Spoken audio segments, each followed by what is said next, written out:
This is Nick Bakay, voice of Salem from Sabrina the Teenage Witch, having a bad fur day. Then be sure to listen to more monsters, madness, and magic. Oh.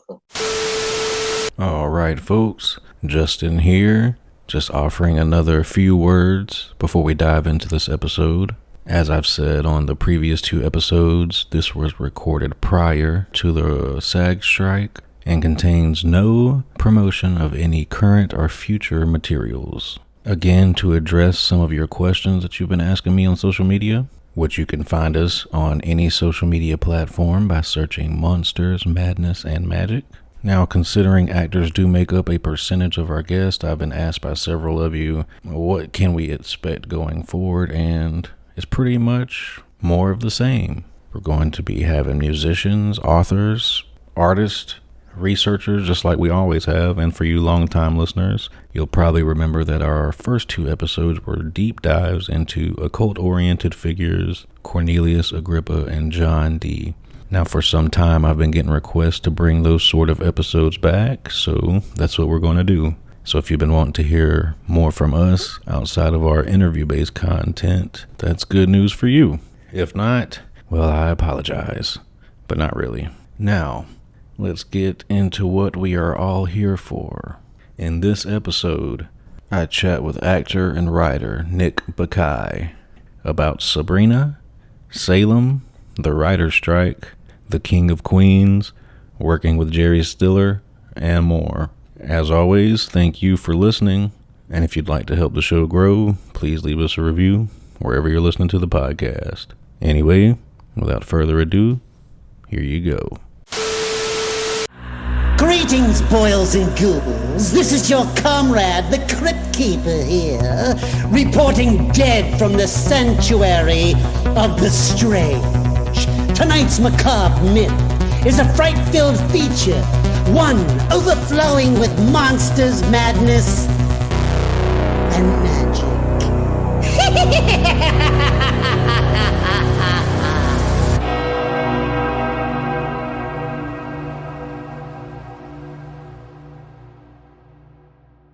Right, we're in there. So, Nick, just so we have a platform to leap off, take us back in time. You're a youngster. Are you a book reader, fort builder, troublemaker, or all of the above?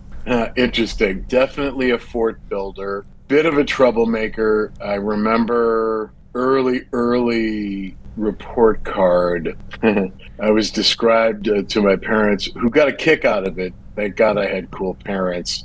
I was described as a ringleader in my report card, and this was early, so that label stuck with me with my parents, and they always laughed. Don't forget you're a ringleader. So I was a comic book reader, not a book reader, but that kicked in later, you know. Yeah. Now, when you say comics, did you lean towards a specific writer, or maybe Marvel, DC, I Archie? grew up, my mom would buy me like old DC, Murphy Anderson, Superman era stuff, and Flash, Carmine Infantino era. And this is all before I could actually read. So, but I loved them, and I would just look at the pictures and the art, especially those flashes of that era. The art really made a huge impression on me. But when I started to read comics, I moved over to Marvel, content-wise, although I read everything, and I was a fairly avid comic book collector until I was about, like 12 or whenever, puberty knocked that out of me hard. But up until then, I was down, and it's funny, I held on to all my comic books, and I recently sold them.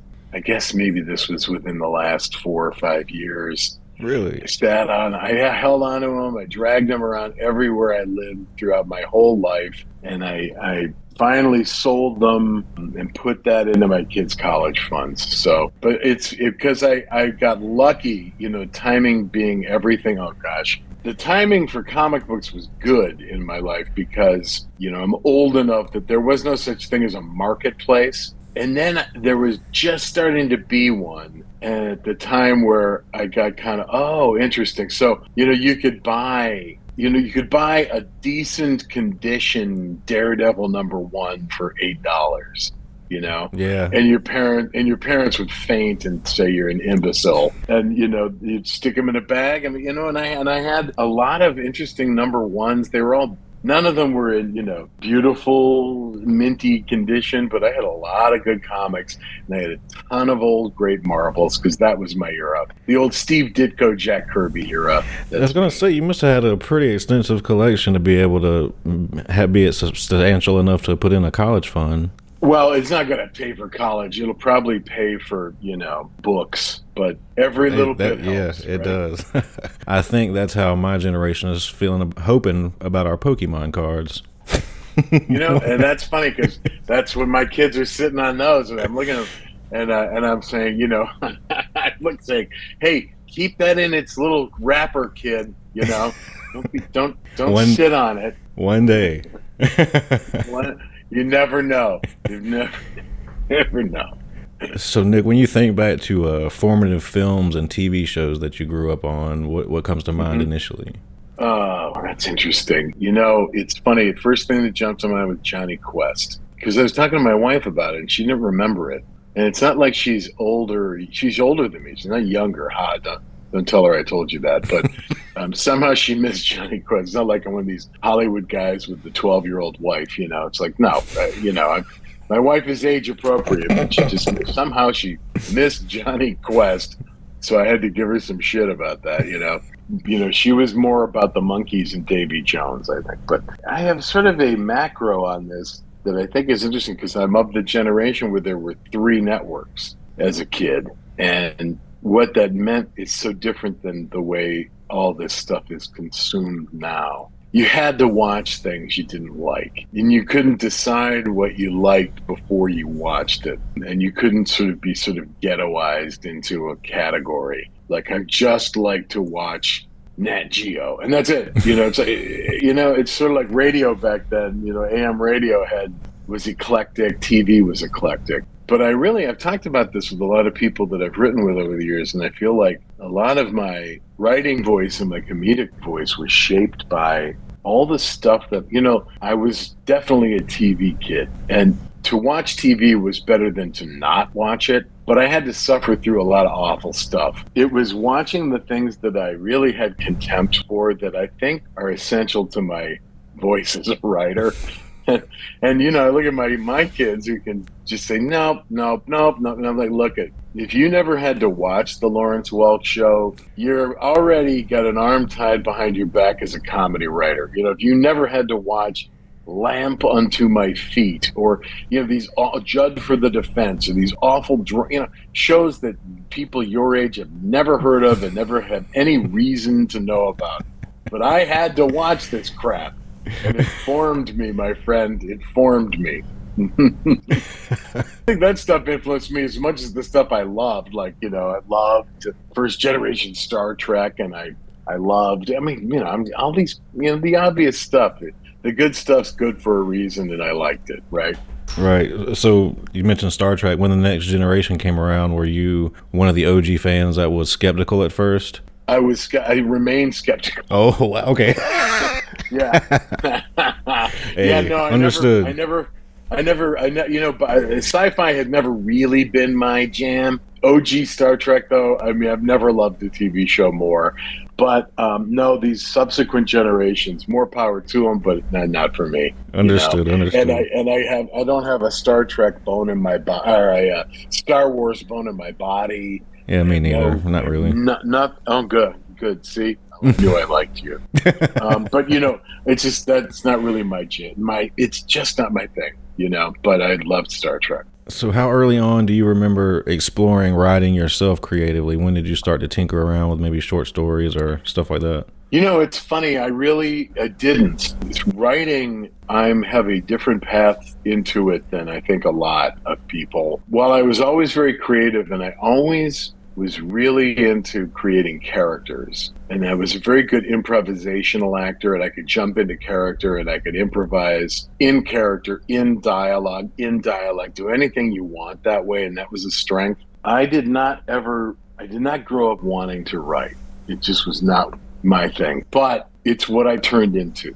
And I always advise young people who want to get into the creative world, just keep an open mind, because the thing that you set out to do is going to morph and shapeshift and get weird on you. And you may end up doing exactly what you set out to do. There's just as good a chance that you're going to end up adjacent in a way that you can't imagine. So try to stay bendy. Good advice. So were either your parents involved in the business at all, or artistically inclined, No. anything like that? Not really. No. It really was just sort of the thing that was in me. My dad was he was a neurosurgeon, so the apple fell very far from the tree in that regard. And my mom was a beautiful and talented, she's sort of model singer back in the day. But no, in terms of, what I do, no, there was nothing to indicate that this is what was going to happen. Sure. I'm first generation. My father used to turn to my mom all the time and say, we gave birth to the all-American boy. I have no idea how this happened, but look, it's what happened, So this is something I like to ask everyone, just because you never know. What scared you as a kid? Oh, the first thing that comes to mind, and my children love and delight in this. There's an old, terrible movie called The Killer Shrews. But I used to love to stay up and watch the scary movie, because again, 3 channels, Friday night at 11:30, I think it was Fridays. They put the local scary movie library movie on, and I spent a lot of my childhood just couldn't wait for that, right? That's a great old tradition for guys my generation. But, there were some of these things that just hit me before I was ready. And this movie, The Killer Shrews, I wasn't ready. And, you watch it. Now, you can Google the trailer for this thing, and don't while I'm here, because it's so humiliating, although I've shown it to my sons, who are so unbelievably delighted that this scared me enough that I couldn't sleep for 3 months afterwards, but it terrified me. And it's the basic premise that these people are shipwrecked on a weirdo island with some mad scientist who's experimenting, and he's grown shrews, which are tiny but fierce animals into the size of dogs, right? And they've taken over the island, and they're eating, and this movie is so brutally unscary, and it's just a bunch of Scotty dogs with pelts sewn on them running, it is so, but man, let me tell you, I slept on the floor in my parents' room for like easily 2 months after that, and couldn't sleep with the lights out, it worked me hard, brother. What was the name of it again? The Killer Shrew. You're in for quite a treat. There's an early scene where some guy stuck up a tree, and then the tree tips over, and the shrews pounce on him. And they are so clearly a bunch of Scotty dogs with like bad, prosthetic dentures and just bad fur on them. But little me did not see any of that, and I never got over it. Oh, you'll love this. It's great. It's just awful and great in black and white, and everything about it is terrible. And but boy, my suspension of disbelief was complete at the too early age I watched this thing on Channel 7 or whatever. That, and the moment in The Wizard of Oz, which was always on every year on TV when I was a kid too, when the witch the house lands on, when her legs would roll up, that is also that I had problems with that moment too. So, but it was such an annual event that I learned when it was coming, and I would look away. So I trained myself to manage the moment. So those are two things that really had big issue with as a kid. Killer Shrews. Gotcha. Killer Shrews and those little rolled up legs and the red stocking stripy legs. Problems. So, Nick, can you remember your very first time on stage? Now, whether that's, in the church play or doing stand-up, what was your first time on stage? Yeah, I remember early school plays. There was, I think it was called The Harvest Moon. It's one of these, plays. I think I was in the 4th grade or 3rd grade, and I played a frog who was sick and had a song with a lot of, but I killed. I brought the house down, and I got the fever. So you were a theater kid? It's funny, Justin. I was really I knew I had the ability at that point, but a lot of things took my interest. You know, at one point I was going to be an artist for Marvel. At one point I was going to be a pro football player. I had great dreams. I was going to play pro football. I was going to be an architect in the off season, because back then athletes didn't make enough money, and I knew that they all had off season jobs. Like, I had all this stuff worked out. None of it worked out for me. But, you know, in the back of my mind, every time there was a play or anytime I did anything on stage, I knew, oh, I have this one in this arrow's in my quiver. I got this one. I'll probably, and as it turned out, that one held its water much more than being a defensive end. You start on theater. How did the transition to screen happen for you? You know, it's funny. I trained to be an actor, and I went to New York City, and I did theater for a long time. I didn't do a lot in New York. I just wasn't good enough, you know. But I would do a lot of regional theater, and I did touring, and you know, I had wonderful experiences doing that. But it was tough. It just, you know, it wasn't happening. And, you know, if you're a 23-year-old actor in New York City in the 1980s, there were quite a few, not a ton of demand. It was hard to, I did just well enough to get my heart broken a lot. You know, I would work, and then I wouldn't work, and you know, this, that, and the other thing. And I couldn't really get momentum. And during that time, I knew a guy who worked at the National Lampoon magazine. And he always thought I had a good sense of humor, and I'd run into him at parties, and he'd say, and this kind of goes back to what I was saying about, you know, keep an open mind. He'd say, hey, if you ever want to try anything, let me know. And in my mind, I was so rigid. I thought, but no, I'm here to be an actor, you know. And it took me a while, but then one day I realized, why are you being so resistant? Because this shit's not working.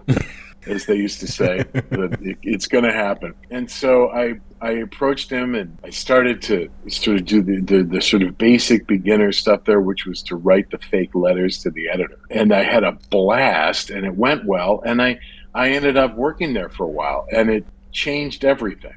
And all of a sudden, I realized, Jesus, this is the antithesis of my acting career. You know, if you can write something funny, there's a demand for this. It's like being a left-handed pitcher, you know. There's just not, this is the exact opposite of being one of a million young actors. So all of a sudden, interesting things started to happen, and through a weird series of events, it led to me being hired as a writer at the very dawn of what is now Comedy Central, which was, at that point, there were two channels that were launched on basic cable: the Comedy Channel, which is where I worked, and then another one called Ha. And Ha was sort of the Viacom MTV entry into that world. Comedy Channel was HBO Time Warner. Gotcha. And they were both vying. At that time, there were limited slots, and they both wanted to get the comedy thing going, like MTV was the music channel. There was only one. There would be a comedy channel. And I got on board writing for, I got hired. Eddie Gorodetsky and Alan Havey, both have played massively significant parts in my career, brought me in to write for their late night show. And then I started to be on camera as well as writing, be involved with some very seminal shows there. And that's when everything changed for me. You know, it was the end of my theater career and the beginning of my TV and my writing career. And it took hold in a way that it was clear this is what you were supposed to be doing. And ever since then, I've been doing a version of that. Just like you were saying earlier, be open-minded. You still adjacently got to where you were wanting to go.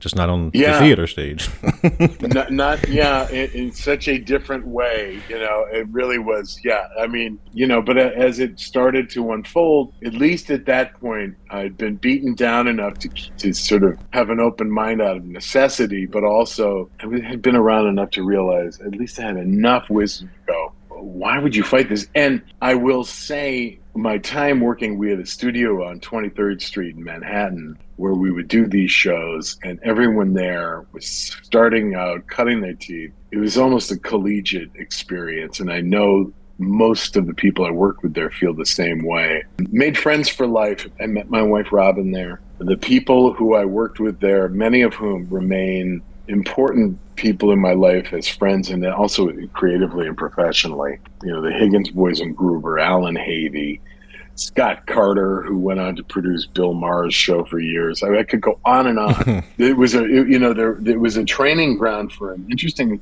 number of people, although it's not a footnote in anyone's awareness, but lots of interesting people got their start there. Jon Stewart, Michael Patrick King, who has gone on he shepherded Sex and the City and Two Broke Girls, and is a brilliant and wonderful guy. I mean, I could go on and on. There's so many interesting people who that was their first shot in TV, knocking out this weird format, 5 shows a week, and just cutting our teeth. And I met tremendous people in every role over there. It remains one of the greatest parts of my life. So speaking of hopefully great parts of your life, don't want to assume, but Sabrina premieres in 96. Yeah, oh yeah, sure. So do you recall that being just, a typical audition, business as usual, or was it right place, right time sort of thing? It was, again, a very strange roundabout thing. Up to that point, I had done all sorts of I don't know, at the time, edgy late night and sketch stuff was my career. So I went from Comedy Channel and late night and really cutting edge stuff. I came to LA when Dennis Miller had a syndicated talk show. Yep. Right off of SNL. I was his announcer, sidekick, and a writer. Went from that to In Living Color. Did a sketch show called She TV on ABC. There were so many interesting things going on, but they all sort of had a brief lifespan. And the Sabrina job came about, and there was no formal audition or anything. Nothing about it just happened. I did a strange project. Joel Hodgson of Mystery Science Theater 3000, who was also one of the people I got to know at the dawn of Comedy Channel. And, there's nothing but amazing things to say about him. He did a project called The TV Wheel. I got lucky enough that he brought me in. I was in it, and I got to help write it, along with a lot of interesting people. And one of those people is Nell Scovell, who was the person who wrote and got the Sabrina TV show rolling. We worked together. I didn't know her. We worked for this TV Wheel project. Maybe it was 2 weeks total, right? And then when she was doing Sabrina, which was soon after, I had also come to sort of a crisis point and realized I did not want to do half-hour comedies. I had done other things. It was just not my ambition.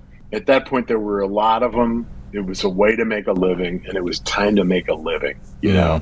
It was time to do something that didn't have us flying by the seat of our pants every minute of our life. And I talked to my representatives at the time, and I said, I guess I should bite the bullet and maybe consider this. And at that same time, they reached out to me about Sabrina, which did not do a traditional pilot. They had done a movie for, I want to say, Showtime, and Ryan Reynolds plays Harvey Kinkle in it, or a boyfriend in it, I think. It's very strange. The only thing in common with the show is that Paula Hart produced it and Melissa is Sabrina.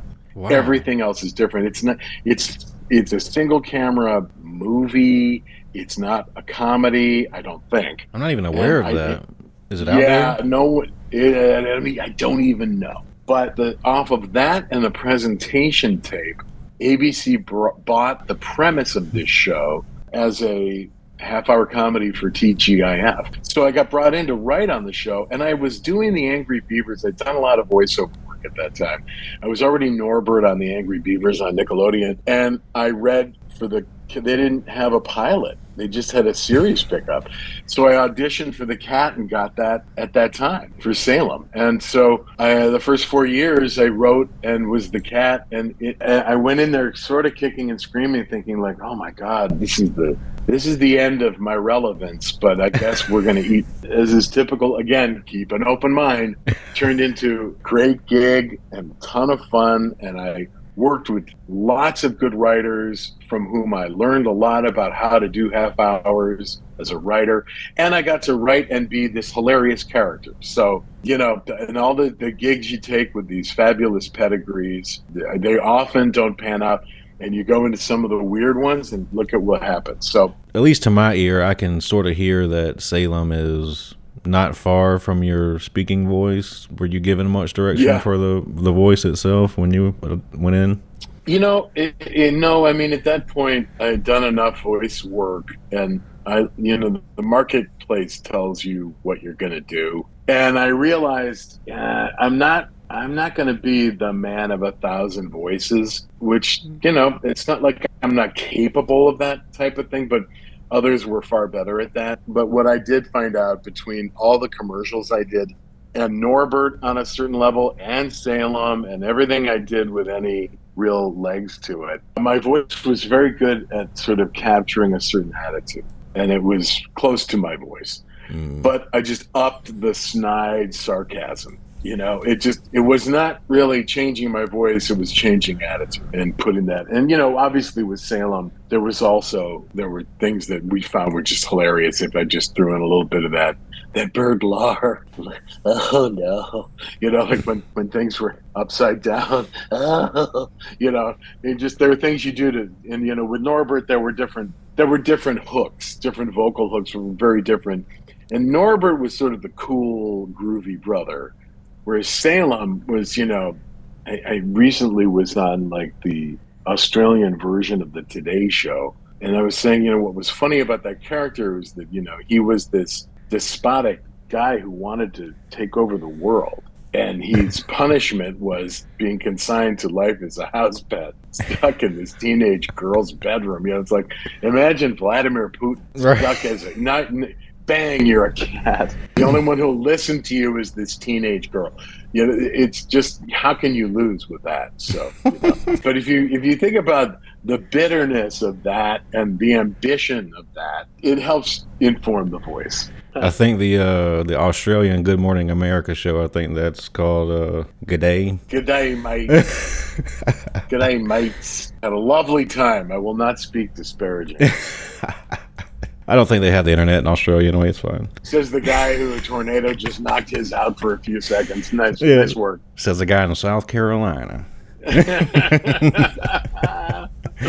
So I had no idea that you were voicing Salem live. I always assumed it would be like in post, similar to I guess anime or cartoons or something. Yeah, I didn't know what to expect as we were going at that thing either. But yeah, the first 4 seasons, I was there all day writing, and we didn't shoot that thing like a live show because the effects, as primitive as they were, took forever.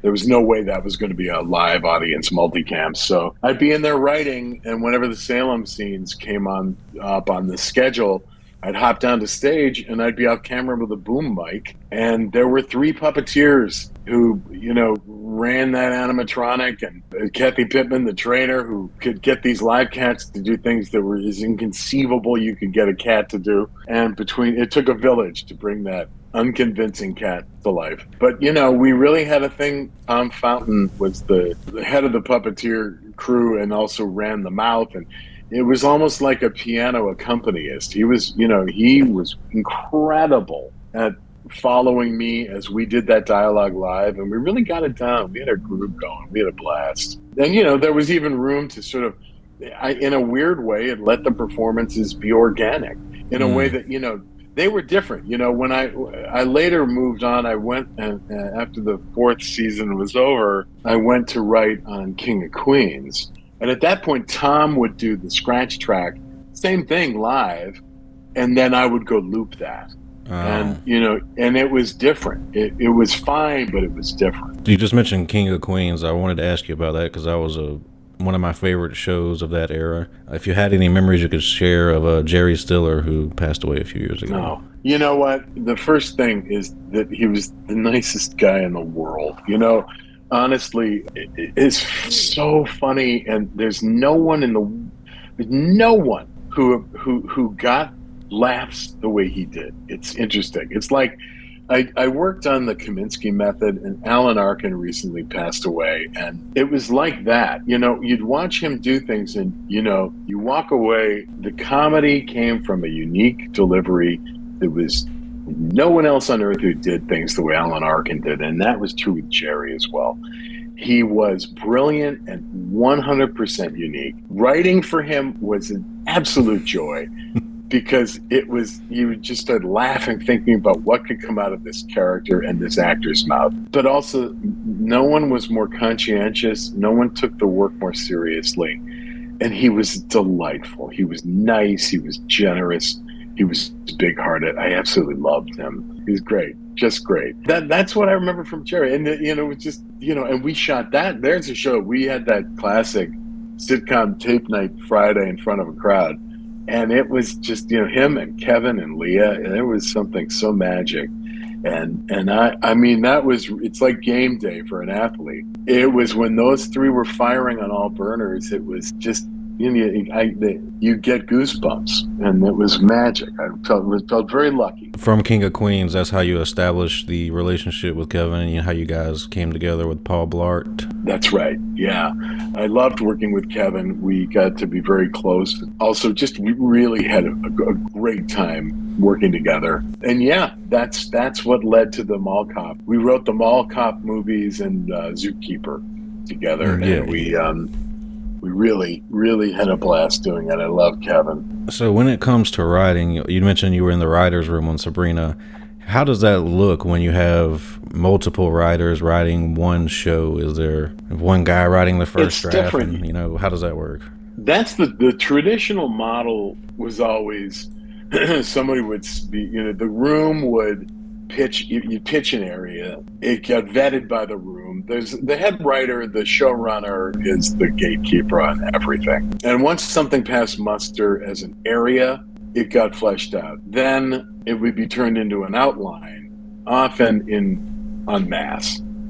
Then that outline, somebody would be sent off to write a draft, get notes on that draft, do a second pass. Then that draft would be tabled by the entire group. It's like the layers of an onion. Then that would be exposed at a table read. You'd hear it. You'd rewrite based on what you heard. Then run-throughs on its feet. You're rewriting, run through again, rewriting. You're rewriting on set in between takes. It never ends. And that is that was always the traditional model, especially for multicam or half-hour sitcoms. Although for the last 10 years or so, I've worked with Chuck Lorre, and the approach there is very different, where we've done everything. There is no going off on draft, which I've come to really like, because you could call that the heartbreak draft. There's certain people go off and they write a draft and it's like, boom, it's great. But a lot of times it's inefficient. It's a bit of a fool's errand, because that script comes in, and then, whether it's appropriate or not, that script gets fucked with till fare thee well. Whether it's the person running things needs to put their mark on it, or whether it's a disaster and it really needs it. All points in between. We refer to those as the heartbreak draft.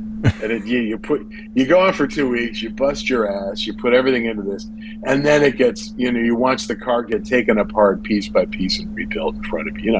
It's like, well, what was that all about? Now, if you have a really good room that's a well-oiled machine, you can do all of this much more efficiently and incredibly well at a table. Every part of this. And I've done it both ways. I actually, for the machine that is 22 to 20, back in the day, 24, 25 or more episodes a year of a network show, for just the Ford assembly line of that, the table writing, if you have the right person at the wheel, is a superb way to go. I ran the show Mom for CBS for 8 seasons, and we did it that way, and it worked out great.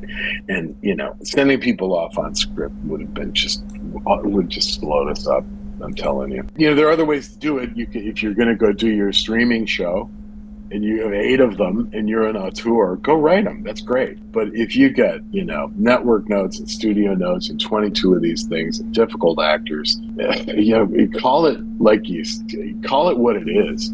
You're a foreman in the factory, and you get all hands on deck going, baby. So turnaround wise per episode, what are you looking at? You're saying, you record live. Is it you have one episode, you write it, and then you record it the same week? No. That can happen. Depending, that is your worst scenario. Oh, okay. That's called writing the table, and that's when you shit the bed for a variety of reasons. That means, like, at the end of the year, whether your star just throws scripts out that there's so many scenarios that can lead to it. The network notes you so abhorrently and relentlessly that you can't sell a glass of lemonade on the street, and you just fucked. And well, we got to shoot a show Friday, so what are we gonna do? Or you've got a star who's just a pain in the ass asshole, and they vetted your story and they vetted the script, and then Monday you read it at the table and they go, "This sucks. I hate it. Throw it out and start fresh." All these things happen, and they've happened a lot. Whatever it is, or the thing's just not working, and it's the writer's fault. I can't be a writer and just say it's all these external factors. There are people running shows who shouldn't be doing it, and they don't know how to stay ahead of the ball either. I expedited in a New York City restaurant, had one of my few panic attacks in life, because when you fall behind in a New York restaurant on Friday night, you're not going to get out of the weeds. You're fucked for the night. Mm-hmm. And everyone's yelling at well, that's like running a show. You've got to know how to stay ahead. You've got to know how to stay on top of things. So writers can be responsible for it too, or the show's a mess.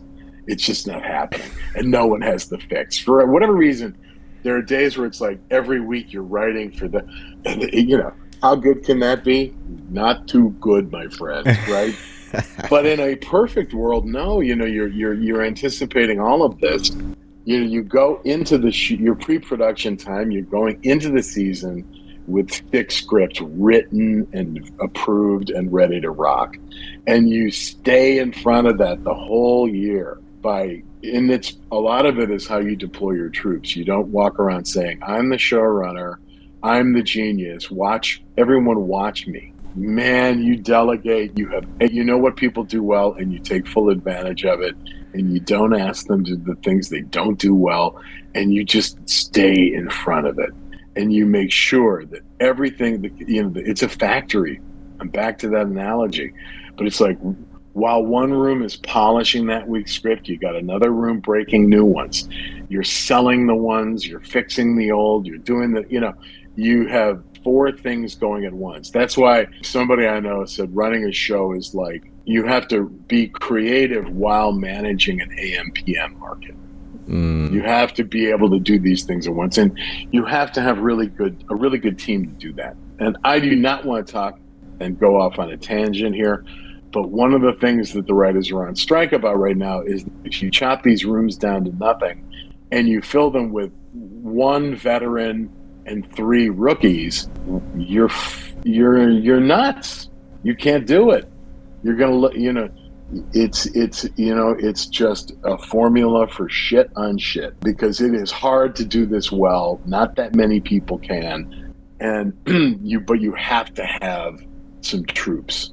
You have to have bodies, and you have to have a certain number of veteran professionals, or you can't do it. I'm not saying you have to have 1 million of them, but you gotta have some numbers. And you gotta pay them. And you gotta pay them. Hell yeah, you gotta pay them. I'm sorry, I didn't get into this business. I didn't get in this. I could have stayed back home in Buffalo and driven the forklift I did one year, but I didn't do this to do that, but also, you also do need the young people to be around those people so they learn. I had to learn, I said it at the top of this interview. When I got on board on Sabrina, I was around veteran writers who knew what they were doing, and they helped me learn how to do it. And the same thing was true every stop along the way. It took me a long time to learn how to do this. And that's the way it is. You're not born a showrunner. So just speaking of in the same vein, Nick, out of all the projects you've worked on, TV, film, stage, what have you, which one would you consider the most challenging as the one you lost sleep over?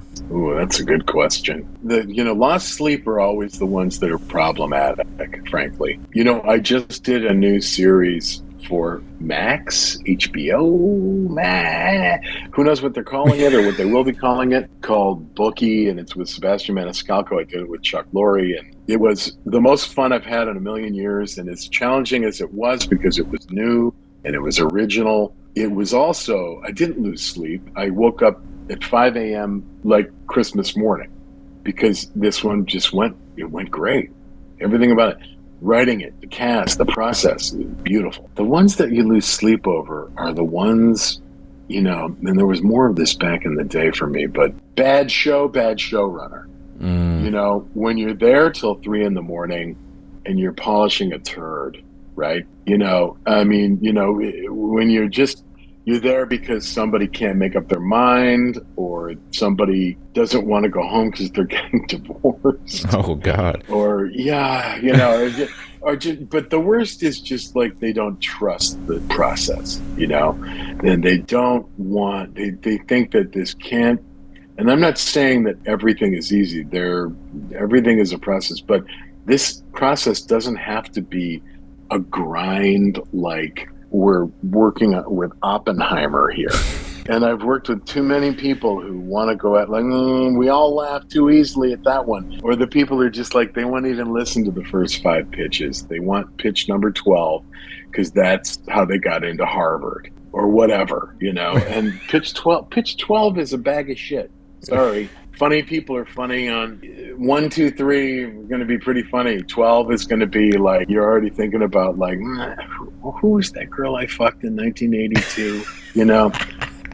Come on, help me out here. Right. So that well said. That's my beautiful summation. So what is the best writing advice you've received in your career, and who gave it to you? That's interesting. Well, I've gotten a lot. The first one that comes to mind is advice I got from Chuck Lorre. There's often, especially in the early going when you're in charge of running these things, story breaking is where you have the most stress. And you feel this sort of inner pressure to be extremely, for lack of a better word, clever. That we have to have 14 twists and a gimmick and a this and a that. And there's nothing wrong with that. And there are people who are really good at it, and more power to them. But he was the one who really encouraged me to say, what would really happen next? What would somebody really do in this situation? And don't be afraid to keep your story really simple. And I would watch him time after time take a story that was far too ornate and break it down to the essential moves in a simpler fashion. And all of a sudden it was there. And I did take that away from that. And it changed me because I knew I had game, and I was valuable in writing rooms in many ways, but I also knew where my deficiencies were, and I was very honest with myself about them. For many years, story would have been Exhibit A.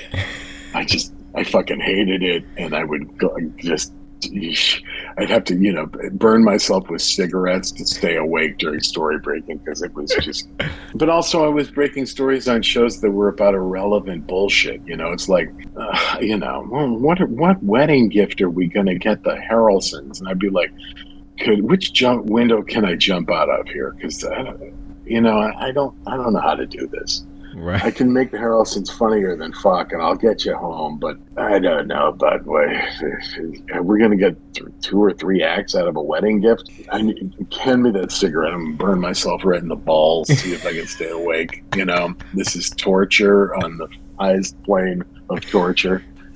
And then when you start to get into what would be real and human, and you also are lucky enough to work in a context that allows you to tell story that way, which is also not always the case. So I was privileged to get away from that.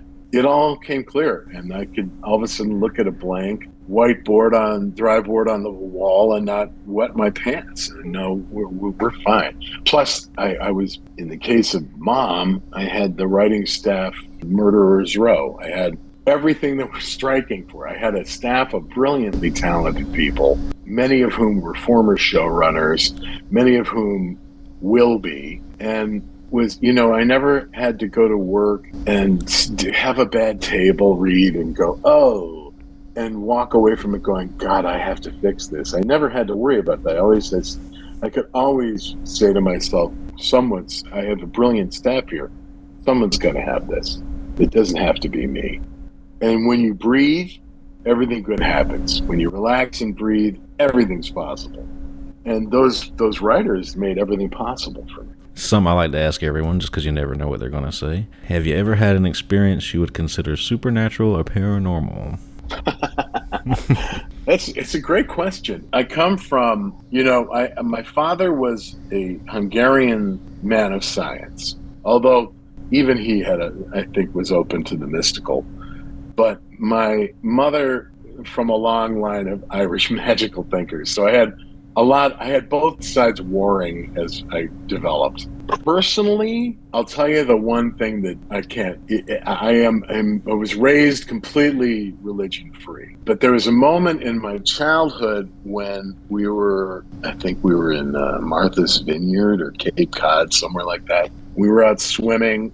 My mom and I were together. My dad was somewhere else. And the tide came in and there was a hurricane. There was some weather condition that made all of a sudden a terrible water situation happened where we were trapped out in the water and you could not swim ashore. We were just waiting and it was weird and I knew something was wrong. And I remember my mom starting to yell for help in a way that I knew oh, this is bad. And my father, being the smart guy that he was, swam with the tide. He wasn't with us and got to a boat because he was a certifiable genius.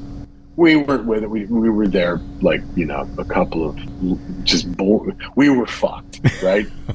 And I remember seeing a van pull up on the shore and two people jumping out of it to swim to help us, strangers. But they knew the situation and they couldn't get to us. And that's when I was like, Maron, here we go. This is really bad. And lo and behold, out of nowhere, two nuns in a rowboat. I'm not kidding you. Sounds like a jump setup. It does. Two nuns in habits, full gear, in a rowboat, pull up to us and pull us into the boat and save us. That's the closest thing I got for you. I don't think I've had any, I would love to say I've got, raped by an apparition or something, or Bigfoot jerked me off on the school bus. I got nothing like that. Sounds like you've listened to previous episodes. No, I will now. Let me tell you. I now expect this podcast to rocket to the top of the charts. Look out, Joe Rogan. But it really was. We're coming, Joe. But it was, just a bizarre, one of those weird things, or it did not turn me to Christ. It didn't turn me away. But I often look back on that, and it was, it had some good iconography. It had some good magic. It was inexplicable to this day. I don't know what that was all about, but they saved me. Hey, that counts. It sure does. So, just to put a bow on everything here, Nick, is there anything on the horizon for you that you can share without getting in trouble? Well, no.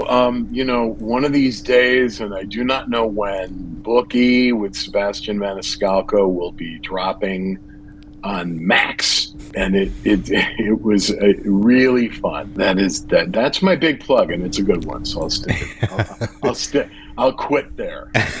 It was really fun. You do a great job. Nice. Thank you. I appreciate it. I really enjoyed that, and I wish you the best. So thank you, Nick. I'll send you a link once I get this edited and posted and all that good stuff. I'll put it out there in the world, my friend. All right, you have a good rest of your night. All right, folks. That's a wrap. I hope you enjoyed that chat with Nick. As always, thanks for listening, and we'll see you back next time. Monsters, madness, and magic.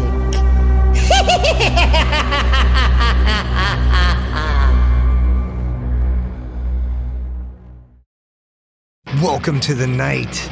You think you know Night Demon? Then the Night Demon Heavy Metal Podcast is for you. Step into the darkness as we peel back the curtain to give you an unprecedented, all-access look into the mind and the heart of the demon. We're talking band history, song analysis, studio anecdotes, stories from the road. It's everything a diehard Night Demon fan could want and more. This is the only place to learn the inside scoop, the deep dive trivia, the untold tales from the band members themselves and those closest to the Night Demon story. Need more?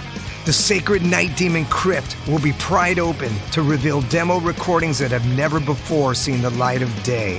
all with in-depth commentary by the band and the people who were there for the writing and recording process. This is a gold mine, a treasure trove of all things Night Demon. Head over to nightdemon.net or wherever you listen to podcasts. Listen to podcasts.